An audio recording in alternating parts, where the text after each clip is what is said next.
நீங்க இந்த உலகத்துல எந்த கோச்சிங் சென்டருக்கு வேணா போங்க, ஆனா அது எல்லாமே லோ லாக் ஆயிடாத. என் ரூம் நம்பர் 299 செட்டு.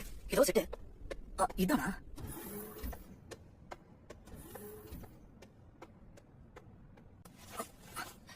அம்மா, நீங்க நினைக்கிறாரு யோஸ்கே. உங்களை சந்திச்சது ரொம்ப சந்தோஷம். எனக்கும் தான். என்ன ட்ரெஸ் சேஞ்ச் பண்ணிட்டீங்களா? இந்த இடத்தை பொறுத்த வரைக்கும் நேரம் பொண்ணானது. ஹலோ எவ்ரிவான், இங்க இருக்கிற ஆளுங்க தான் உங்க கூட ரூம்ஸ் ஷேர் பண்ணிக்க போறவங்க. மத்தவங்க பலத்தை அவங்களால தெரிஞ்சுக்கவும் முடியும். இங்க இருக்கிறவங்க எல்லாரோட எபிலிட்டிஸ் என்னங்கறத செக் பண்ணிட்டு உங்களுக்கான ரேங்கிங்ஸ் நான் கொடுத்திருக்கேன். அதை தக்க வச்சுக்கிறதும் இல்ல அதை குறைச்சுக்கிறதும் உங்க கையில தான் இருக்கு. அதைத்தான் இப்ப பரிசோதிக்க போறேன். வேற ரொம்ப லாஸ்டா இருக்கனே. போச்சு, நான் தான் ஃபர்ஸ்ட் வெளில போறேன். இப்ப உங்க ரேங்க் 300க்குள்ள எதுவா வேணாலும் இருக்கலாம், அது இப்ப விஷயம் இல்ல. ஆனா டாப் 5க்குள்ள வரவங்களை மட்டும் தான் நான் செலக்ட் பண்ணி நேஷனல் டீமுக்கு அனுப்பி வைப்பேன். அது மட்டும் இல்லாம அண்டர் 20ல இருக்கிறவங்க வேர்ல்ட் கப் போறதுக்கு சான்சஸ் இருக்கு. அண்டர் 20யா? அவ்வளவுதான், முடிஞ்சது.